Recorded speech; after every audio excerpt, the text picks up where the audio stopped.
Hi there, welcome to I'll Knit If I Want To. I'm Andrea Mowry of Drea Renee Knits, and this is a little weekly podcast where I try my best to answer some of your questions.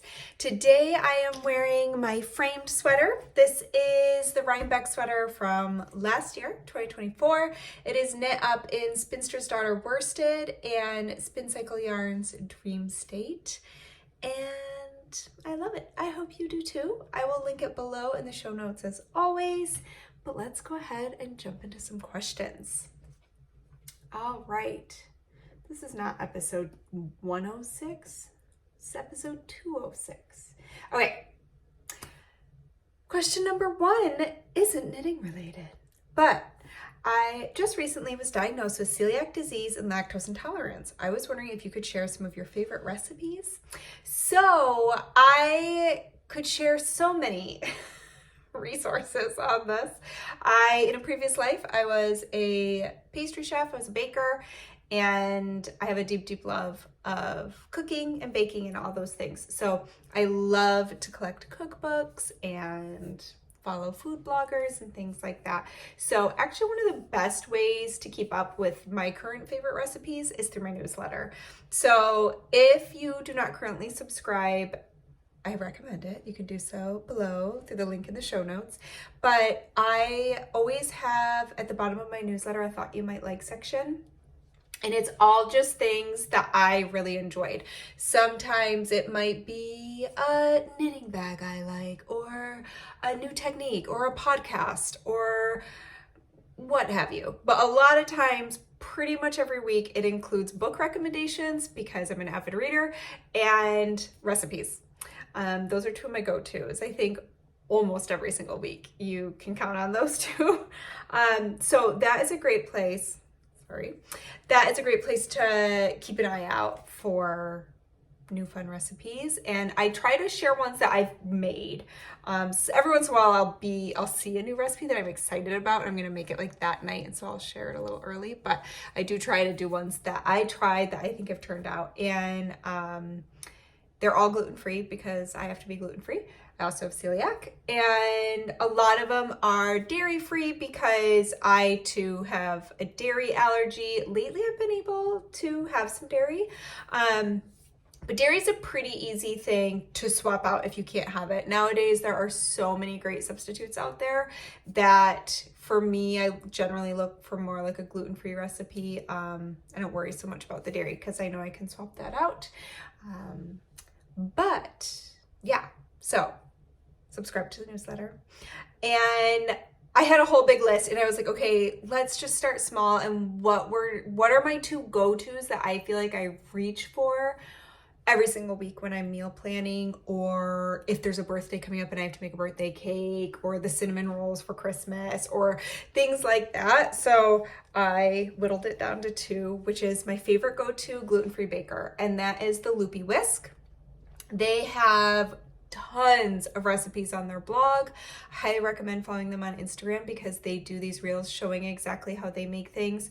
I just made their gluten-free naan like a week and a half ago for my family. We had family supper, and it turns out so great. My kids love it. It's pillowy and soft and delicious. Like she shows that one on her Instagram a lot. And they recently came out with a cookbook. So their first cookbook is Baked to Perfection. Great cookbook, totally gluten-free. And then this year they just came out with one called The Elements of Baking. And I really do think that every single person, every household should have this book if you're gonna bake anything.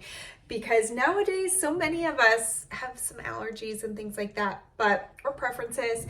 And what I love about it is the book encompasses traditional, gluten-y, eggy, buttery baking, and then it tells you exactly how to make any of those recipes or any of your recipes gluten-free or dairy-free or gluten-free and dairy-free or vegan and gluten-free, egg-free. Like, she really shows you. She's super scientific, but it's not a dry read. It's really interesting and very approachable. You can literally just use the recipes in it. I used her sugar cookies this year for our Christmas cutouts, and they were our new favorites. We all were so happy with how they turned out.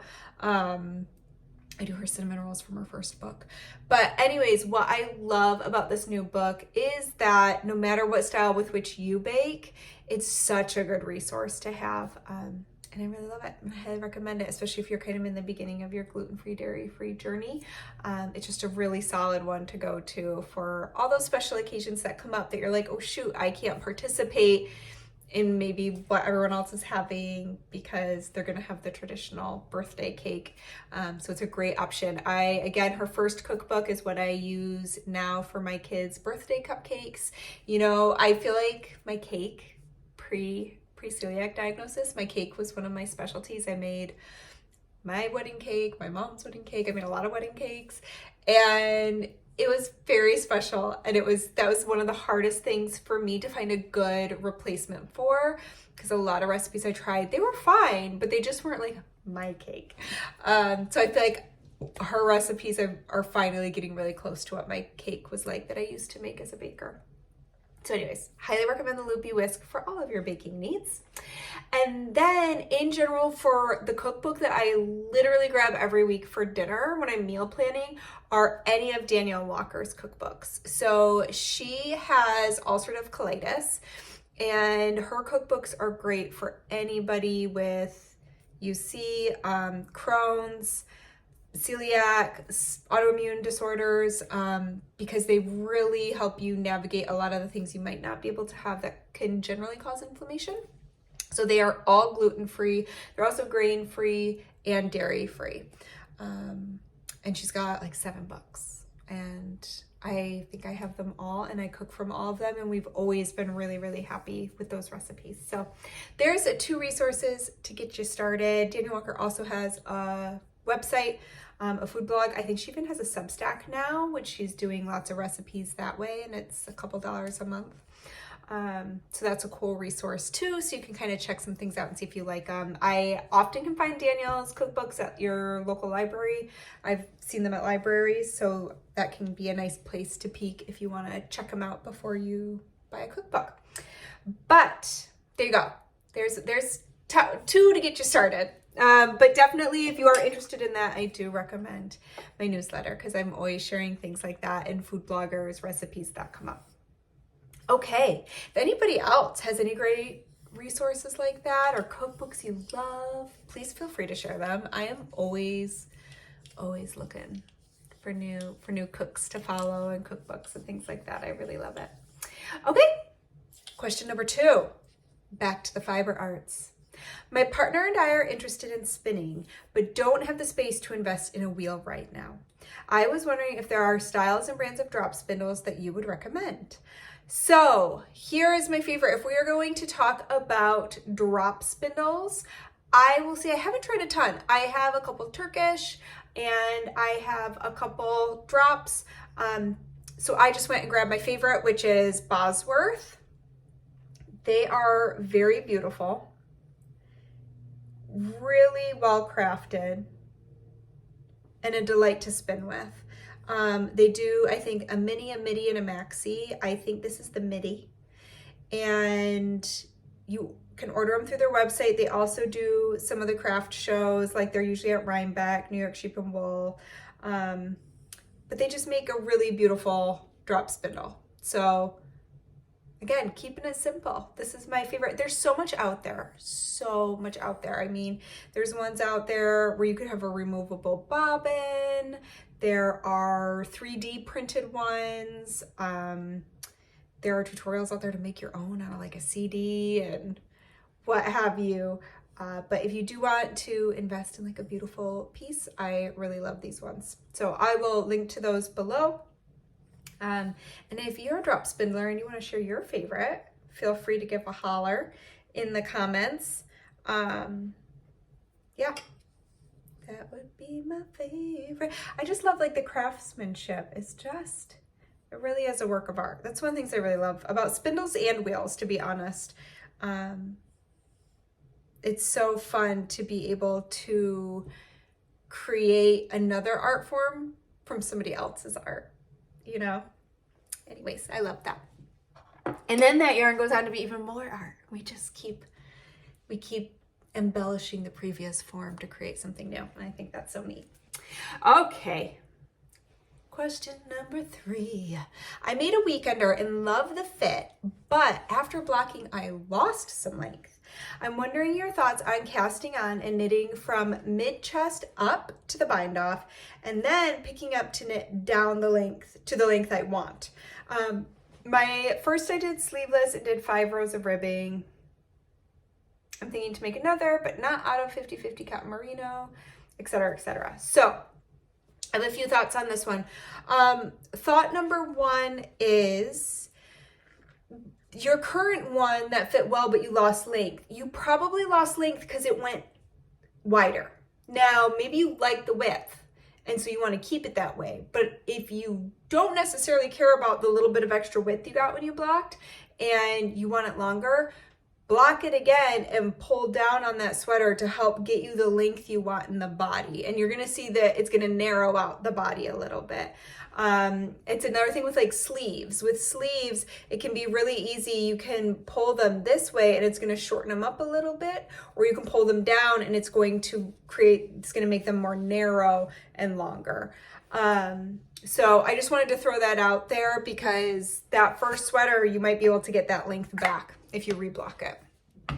Another idea I have for you is that you could measure the one that you have that you wish it was a little bit longer and determine how much extra length you'd like, and then go ahead and just add that extra length to your next one. So let's say you're like, oh, I just wish it was like 3 inches longer. Then go ahead and just knit 3 inches longer before you divide for the sleeves. Okay. And then the last part, your idea of casting on, knitting up, going back, knitting down. I actually would probably just do a provisional cast on if you want to do that method. You absolutely can. There are some designers who even write patterns that way. A lot of round yoke sweaters are designed that way, where you're going to go up through the yoke and then you come back and you knit the body down. So you can absolutely do that. The only thing I'll say is when you pick up stitches and you go to knit down, and even with a provisional cast on, just keep in mind that you are working in 2 different directions. So your stitches will not be perfectly lined up because you're going 2 different ways. So we have our V's, right? Our V's are our knit stitches. So yours are going to be like this. So they're not going to be perfectly lined up. Not that you'll necessarily notice it. Where I do think you will have an issue you need to think about is that slip stitch seam that goes up the middle, because that's going to be facing the wrong direction. So you would almost want to leave it out, just not do it, and then go back and use duplicate stitch or a little crochet chain to make that seam after the fact, because otherwise it's going to be going the wrong direction. But I think if it were me, I would just keep it easy, and I would say I want whatever extra length that you wish you had on your current one, and I would add that to the next one.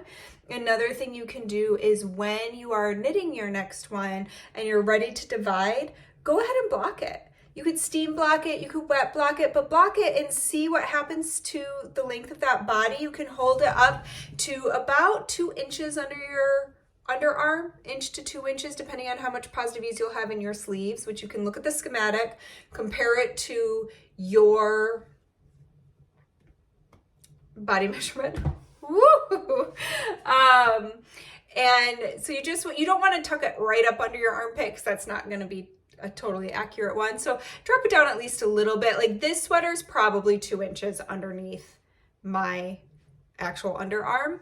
But you could even just do 1 inch and kind of let it hang from there. Just hold it up and see if you like that length. And that'll give you a pretty good estimate so that you know, okay, this is where I want it to be. All right, quick water break. And we will go on to question number 4.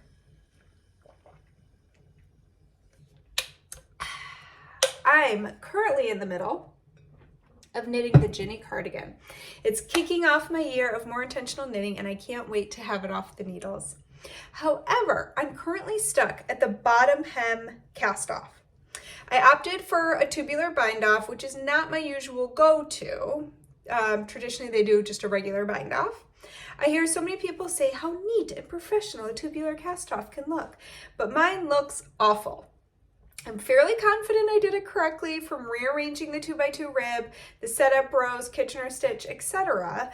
I'm letting it simmer to see if the bind off grows on me or if I should go ahead and redo it with my preferred bind off. My question, was this the wrong project to choose to do a tubular cast off? Any tips for future attempts? Suggestions for how to undo the cast off edge if I opt to do a different cast on? Okay, so I actually have a tubular bind off right here.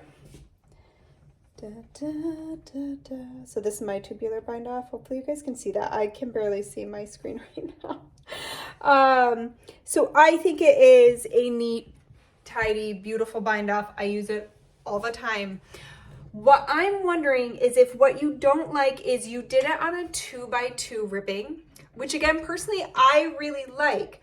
But here's the thing about a tubular 2x2 bind off, it's a mouthful, is that you basically are working little mini cables all the way around before you do it, because you're swapping places when you have to rearrange those stitches, because you're basically taking your 2x2 ribbing and you're turning it into a 1x1 so that you can do that Kitchener stitch bind off.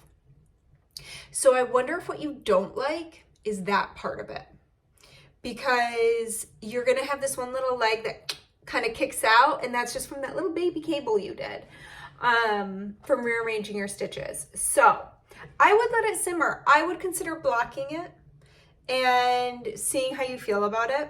If you really don't like it, then I absolutely would do what you're thinking of doing. I would undo it and I would redo a bind off you like, especially you're at the end of the sweater and hopefully you're really happy with the rest of the sweater and you want to love it. You put a lot of time into it, a lot of yarn into it. So I think it is really good to get what you want. I will say undoing a tubular bind off, unfortunately, isn't the most fun thing in the world, but put on maybe a good movie or a good audiobook. And I typically use a tapestry needle and I just kind of pluck it out and unravel it as you go. The thing that becomes annoying is your tail is going to get longer and longer that you have to pull through. So if you have extra yarn hanging around and you don't need to reuse that yarn, sometimes if it's like a whole hem I'm undoing, I'll actually snip that tail shorter as I go, because it's just a lot quicker than having to pull a big long tail out of every live stitch. You might also want to have a needle at the ready, so that as you undo it and you are now exposing these live stitches as you're pulling that Kitchener stitch out, you can pop them back onto your needle so that they're ready to go to do your regular bind off. And you will want to take it back to before where you switched your stitches. So you might want to undo a couple rows, but I don't think there's anything wrong with doing it on that pattern. In fact, I'm kind of curious. I would be surprised if I didn't. I'm gonna take a little peek real quick. I'm like, what bind off did I do? Let's take a little peek here.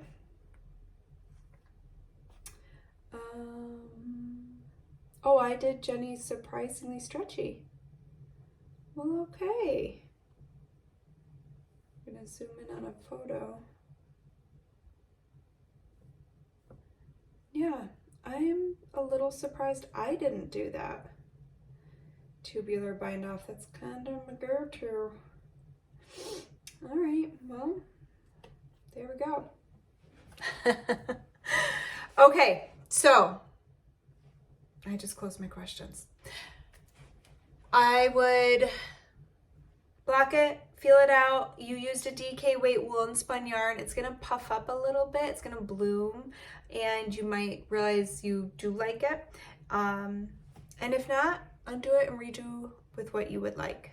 I'm having a hard time believing that I did not do a tubular bind off. I'm so tempted to actually like pull up the real pattern. Okay, but in the meantime, let us get to the next question. Actually, I think I might have it right here. Hey, I've got way too many things on my desk. If you can, like, if you could see the way I'm reaching around to be able to even do anything on this computer. Okay, let's get to the hem. I gotta see. Body, bottom hem.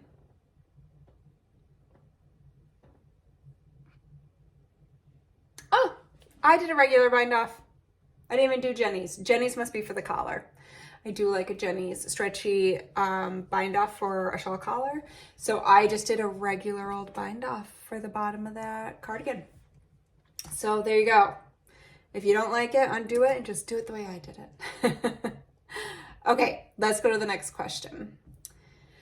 All right. Question number 5. I'm going to frog a third done sweater that was knit with fingering and Surrey alpaca silk held together. I know the freezer will help with unraveling. My question is, how do you suggest I get rid of the kinks so the yarn is ready for the next project? I plan to use the same combo. Do I soak it, steam it, separate the strands? Thank you in advance. Okay, so my first question is, how long has it been knit up? So if you knit it and then you weren't sure about it, and so you tucked it into a project bag and forgot about it for 6 months or a year, and now you're returning to it, those kinks are going to be pretty strong. If you just knit it and just now got a third way through and were like, I'm not digging this, and decided to undo it, I would probably, if that yarn has not been knit up for very long, there's a good chance you could just go ahead and use it. I personally do unravel into 2 separate balls. I do not like to wind. When I'm knitting with 2 strands held together, I never wind those into one ball because I find that they are never used up at the same rate, and you end up with this crazy long loop of your fluffy, silky cord yarn hanging, and it becomes an issue. So I never put those in a ball together. I always keep them separate personally. Now, if it has been knit for a while and is very kinky, or if you steam block it or anything like that, I would probably give it a little steam to help loosen the kinks. I go back and forth on this. We've had this question before of like, what do I do with the yarn if I've decided to take out a project? How do I get it ready to knit again?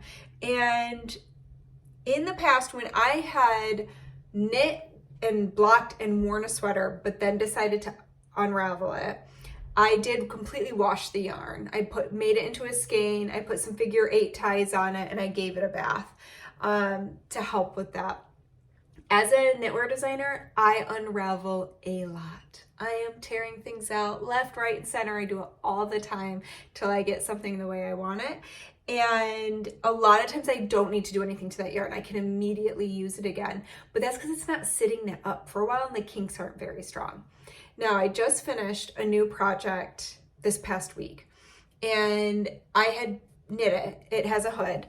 And I tried it on, and I decided I needed to adjust part of the neck before going into the hood. So I just take out the whole hood and do some fiddling.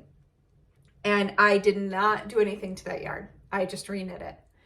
It's now reblocked. It's totally fine. I will say though, it wasn't a very pleasant knitting experience. I was really worried about my tension because I had blocked it and then unraveled and then reknit with it. So, I mean, the kinks in that yarn, they were just these perfectly formed little like soldier stitches standing up. And I found that if my tension changed at all, I could tell that I wasn't using up the yarn the same way I had the first time I had knit it. And it just wasn't very pleasant, and I was a little worried about how it was gonna turn out. Again, it ended up blocking out fine, no issues, but especially let's say you unraveled something because you realized your tension was too loose or too tight, and now you're trying to reknit that yarn but at a different gauge, it's probably gonna be really funky looking. You're gonna have, I think it's actually gonna mess it up so that you're gonna have some stitches that are bigger than other stitches, and it's just not gonna look quite right. So in that case, I would definitely at least do like a steam. If you can hang that yarn, like turn it into a skein, put some figure 8 ties on it and hang it from like a hanger and give it a little steam just to loosen the kinks. Otherwise, you can block it just like you would block a sweater, throw it into the bath, let it soak for 15 to 30 minutes, take it out, squeeze out some of the water, and then you can actually do what's called snapping it. So you're gonna take the loop, you put it on your hands so it's looped around, and then you fwonk, fwonk, and that'll kind of help straighten out those kinks even more, and then you can hang it to dry and then knit with it. So it kind of just depends on how strong are those kinks. and that'll kind of depend on what you need to do. Okay, I think that's everything. Anything else? So March to May is right across the street. No, right around the corner. We are coming real close to that, and I should probably get it organized. I'll admit I did have a moment of wondering if I should do it again this year. All of a sudden I have knit-alongs all year round, which I love, but it very much dictates how my whole schedule will look for the year. And so part of me